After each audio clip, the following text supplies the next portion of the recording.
નમસ્કાર દર્શક મિત્રો, હું છું મહેશ ઠાકોર. એસએ ન્યૂઝ ગુજરાતમાં આપનું સ્વાગત છે. દર્શક મિત્રો, એસએ ન્યૂઝ ગુજરાતની ટીમ આજે પહોંચી છે ગુજરાત રાજ્યના પાટણ જિલ્લામાં અને આજે અહીંયા એક નાનું સત્સંગનું આયોજન રાખેલું છે.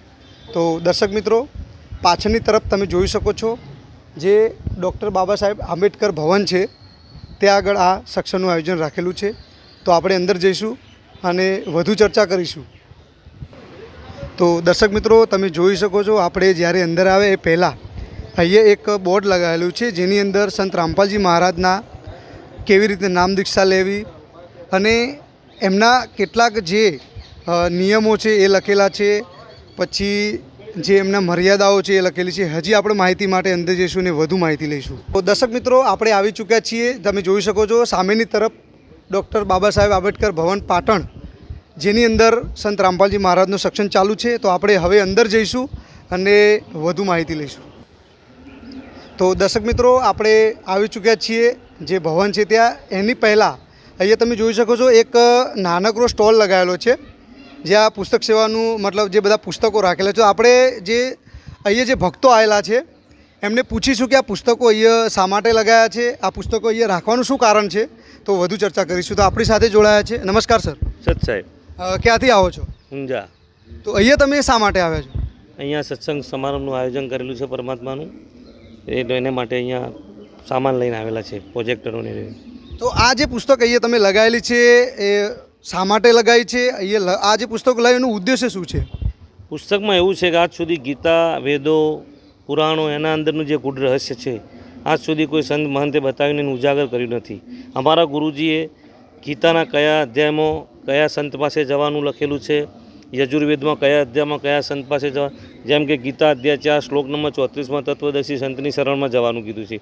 યજુર્વેદ અધ્યાય 19 શ્લોક નંબર 25માં કીધેલું છે तत्वदर्शी संत वो होता है जो वेदों को सांकेतिक शब्दों से पूर्ण विस्तार से वर्णन करता है, जिससे पूर्ण परमात्मा की प्राप्ति होती है. જેમ કે ગીતાના 17મા અધ્યાયમાં 23મા શ્લોકમાં બતાવ્યું છે ઓમ તત્સત. આ 3 પ્રકારના મંત્રો છે.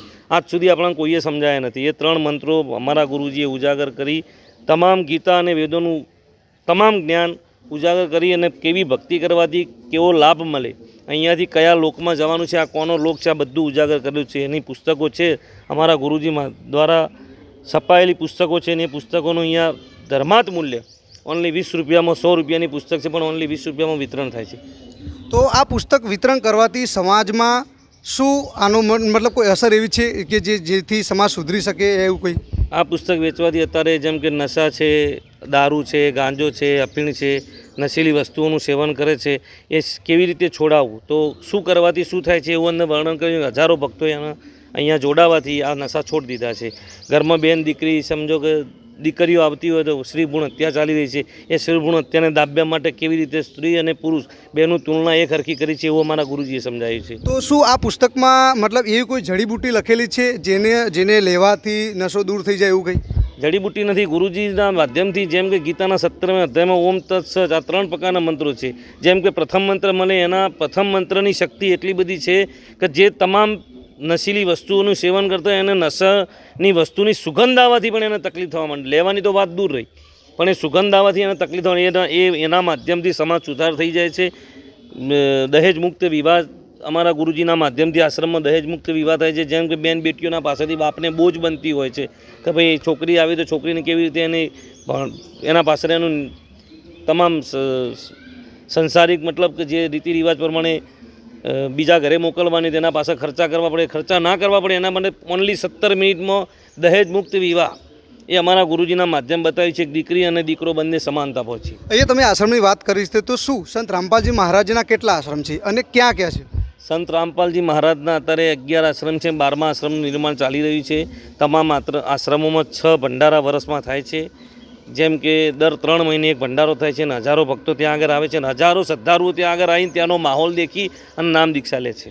તો દર્શક મિત્રો, તમે જોઈ શકો છો આપણી સાથે જે સંત રામપાલજી મહારાજના ભક્ત જોડાયા હતા. એમને આપણને જે સંત રામપાલજી મહારાજ વિશે ઘણી બધી ચર્ચાઓ કરી. હજુ આપણે આગળ જઈશું અને સત્સંગ હોલ તરફ જઈશું અને વધુ માહિતી લઈશું કે સંત રામપાલજી મહારાજના જે શિષ્યો છે એ કઈ રીતની ભક્તિ કરે છે. તો દર્શક મિત્રો, આ છે મેન હોલ. તમે જોઈ શકો છો. અહીંથી આપણે અંદર જવાનું છે અને જે સક્ષમ ચાલુ છે આગળ જઈશું અને આગળ કેવી સુવિધાઓ છે તે આપણે જાણીશું. તો દર્શક મિત્રો, તમે જોઈ શકો છો અહીંયા જે ભક્તો સત્સંગ સાંભળવા માટે આવ્યા છે, તો સંત રામપાલજી મહારાજનું પ્રોજેક્ટરના માધ્યમથી અહીંયા સત્સંગ બતાવવામાં આવે છે. અને બાજુની તરફ તમે જોઈ શકો છો જે સંત રામપાલજી મહારાજની જે ફોટો છે, જે દંડવત પ્રણામનું મતલબ જે ભક્તો આવે છે એમને પ્રણામ સ્થળ અહીંયા બનાવેલું છે. તો દર્શક મિત્રો, જે આપણે સત્સંગનું આયોજન હતું ત્યાં આવ્યા હતા અને આપણી સાથે જોડાયા છે સંત રામપાલજી મહારાજના ભક્ત. તો આપણે એમની સાથે ચર્ચા કરીશું. નમસ્કાર સર. નમસ્કાર. ક્યાંથી આવો છો? ગામ ઝેકડા, તાલુકો સાતલપુર, જિલ્લો પાટણ, ગુજરાત છે. તો અહીંયા જે તમે આવ્યા છો, શા માટે આવ્યા છો? અમે અહીંયા સત્સંગ સાંભળવા માટે આવ્યા છીએ. તો અહીંયા જે સત્સંગ ચાલે છે એ કોનું છે?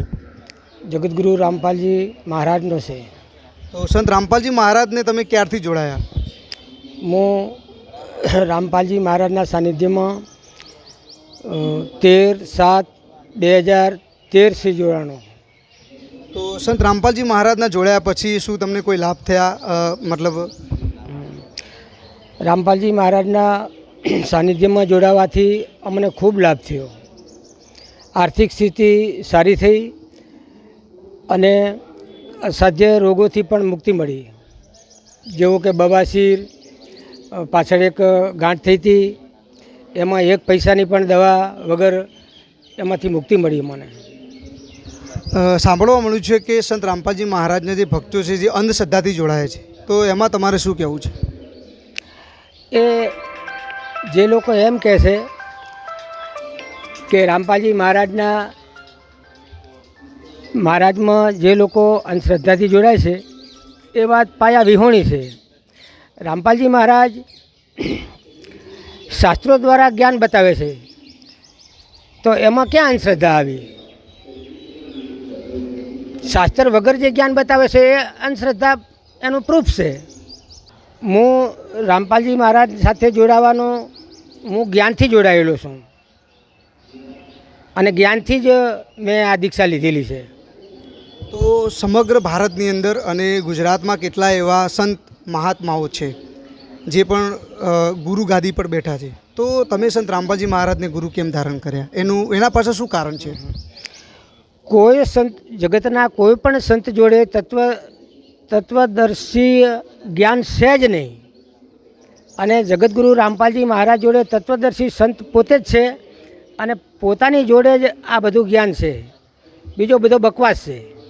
એવું તમે કઈ રીતે કહી શકો કે બાકીના જે ધર્મગુરુઓ છે એમના જોડે સાચું જ્ઞાન નથી? બાકીના ધર્મગુરુ છે એ શાસ્ત્ર વગરનું જ્ઞાન બતાવે છે અને તત્વદર્શી સંત રામપાલજી મહારાજ શાસ્ત્ર સહિત જ્ઞાન બતાવે છે. આ એનું પ્રૂફ છે. તો દર્શક મિત્રોને હજી થોડો ડાઉટ છે એવો છે કે તમે જે કહો છો કે સંત રામપાલજી મહારાજ શાસ્ત્ર મુજબ ભક્તિ બતાવે છે, તો શું એના કોઈ પ્રમાણ છે? આ શાસ્ત્રોમાં બધે પ્રમાણ છે અને જગતગુરુ તત્વદર્શી સંત રામપાલજી મહારાજ શાસ્ત્ર ખોલીને બધું બતાવે છે. અને દર્શકો જો કોઈ ના માનતા હોય તો એની મૂર્ખતા છે. એવું તમે કઈ રીતે કહી શકો? એવું હમણાં જ અમે સત્સંગમાં જોયું કે તત્વદર્શી સંતે એવું બતાવ્યું 15મા અધ્યાયના 4થા શ્લોકમાં કે હે અર્જુન, તત્વદર્શી સંતની જોડે જા અને દંડવત પ્રણામ કરી અને શ્રદ્ધાપૂર્વક પ્રશ્ન કરીશ તો એનો જવાબ તને એમાં મળશે. તો કૃષ્ણ ભગવાને અર્જુનને કીધું કે હું પણ એની શરણમાં છું 15મા અધ્યાયના 4થા શ્લોકમાં. તો કૃષ્ણ ભગવાન કયા ભગવાનની શરણમાં છે એ એમાં બતાવ્યું. છેલ્લો પ્રશ્ન એ પૂછીશ તમને કે જે સંત રામપાલજી મહારાજ છે અને બાકીના ધર્મગુરુઓ છે એ બંને વચ્ચે તમને શું ભિન્નતા નજર અને શું તફાવત લાગે છે? બીજે બધે પાખંડવાદ છે, આમાં કોઈ પાખંડવાદ છે જ નહીં. આ એની ભિન્નતા છે. તો દર્શક મિત્રો, તમે જોયું આપણી સાથે જે ભગત જોડાયા હતા સંત રામપાલજી મહારાજના જે ભક્ત હતા, એમને આપણને ઘણી એવી જે ગીતાના અકોર્ડિંગ જે મતલબ જે અધ્યાય બતાવ્યા. તો હજી આપણે આગળ એવી જ ચર્ચા કરીશું અહીંયા મતલબ જે ભક્તો આવ્યા છે એમના વિશે. તો બન્યા રહો અમારી સાથે. તો દર્શક મિત્રો આપણી સાથે બીજા એક ભક્ત જોડાયા છે, એમના વિશે થોડી ચર્ચા કરીશું. નમસ્કાર સર. સત સાહેબ, ક્યાંથી આવો છો? મારું ગામ પાટણ જિલ્લાનું સોઢાવડ મારું ગામ છે, તાલુકો સરસ્તી લાગે. તો અહીંયા શા માટે આવ્યા છો? અહીંયા તત્વદર્શી સંત શ્રી રામપાલી મહારાજનો મારા સદગુરુનો સત્સંગ છે એટલે સત્સંગમાં આવ્યો છું. સક્ષમમાં આવવાથી શું લાભ થાય? સત્સંગમાં આવવાથી આપણા આવરણ ટળે, જ્ઞાન થાય અને શાસ્ત્ર પ્રમાણે સાચી ભક્તિ છે એનો ખ્યાલ આવે. આમ તમે શું કરો છો? હું ટીચર હતો, 1 થી 8 ધોરણનો આચાર્ય પણ હતો. મેં વહીવટ મેં કરેલો છે અને કાયમથી મને પરમાત્મા તરફે મને બહુ એમ લગની હતી અને સદગુરુ રામપાલજી મહારાજના શરણે જવાથી મને એમનું જ્ઞાન પ્રાપ્ત થવાથી આજે હું નિવૃત્ત છું અને તેમની ભક્તિ કરું છું. સાંભળવા મળ્યું છે કે સંત રામપાલજી મહારાજના જે ભક્તો છે તે અંધશ્રદ્ધાથી જોડાય છે. એના પાછળ શું કારણ છે? શું કહેવું છે તમારે? અંધશ્રદ્ધા પાછળનું કારણ એવું છે કે સંત શ્રી રામપાલી મહારાજનું જે જ્ઞાન છે એ શાસ્ત્ર પ્રમાણે જ્ઞાન છે. ઘણું બધું શાસ્ત્રોને વિધિ પ્રમાણે જે જ્ઞાન બતાવે છે એટલે અંધશ્રદ્ધાઓથી, વ્યસનોથી અને સમાજના ઘણા બધા કુરિવાજોથી દૂર રહેવા મળે છે. તમે શિક્ષક હોવા છતાં એક આધ્યાત્મિકમાં આવવાનું શું કારણ છે? એના પાછળ શું કારણ છે? હવે એમાં તો એવું કારણ છે કે આધ્યાત્મિક જે જ્ઞાન દ્રષ્ટિ સંત શ્રી રામપાલી મહારાજના જે અન્વય નહોતો, એ પંથમાં નહોતો. એ પહેલાં પણ હું ભક્તિમાં હતો જ. એ પહેલાં મેં ઘણા બધા શાસ્ત્રો વાંચેલા છે અને જે આ જે કથાકથિત સંતો ભક્તો જે ભજન ગાતા એમાં પણ હું જતો હતો, હું ભજન ગાતો હતો, હું સત્સંગ કરતો હતો અને ગીતા તો લગભગ હું 10 વર્ષનો હતો ત્યાંથી હું એમ કે ગીતા વાંચું છું, શાસ્ત્ર વાંચું છું. પણ મને જે સાચો રસ્તો નહોતો મળતો. પછી 19/5/2021માં જ્યારે નામદાન મેં પ્રાપ્ત કર્યું અને ત્યારે મને ખબર પડી કે સાચું જ્ઞાન તો રામપાલજી મહારાજ પાસે છે. એવું તમે કઈ રીતે કહી શકો કે સાચું જ્ઞાન સંત રામપાલજી મહારાજ આપે છે? કે આપણા ઇન્ડિયાની અંદર અને સમગ્ર ગુજરાતમાં કહું તો સમગ્ર ભારતમાં કહું તો કેટલા એવા સંતો છે જે આ જ્ઞાન મતલબ જે આપણા શાસ્ત્રો વિશે જ્ઞાન આપે જ છે. તો એમાં તમારે શું કહેવું છે? સાચી વાત છે, તદ્દન સાચી વાત છે. કથાકથિત જે જ્ઞાન ચાલી રહ્યું છે, માનો કે કબીર સાહેબના 12 પંથ ચાલે છે, એ પણ કોઈ શાસ્ત્ર આધારિત નથી, જે શાસ્ત્ર પ્રમાણિત નથી. એવા તો અનેક પંથ આ દેશની અંદર ચાલે છે, પણ જે શાસ્ત્ર પ્રમાણે જે આપણું વેદ છે, ગીતા છે, એમાં જે જ્ઞાન છુપાયેલું છે, જે ગૂઢ રહસ્ય છે, એ ગૂઢ રહસ્યને કોઈ જાણતા જ નથી, કોઈ વાંચતા જ નથી. તો શાસ્ત્ર પ્રમાણે જ્ઞાન નથી.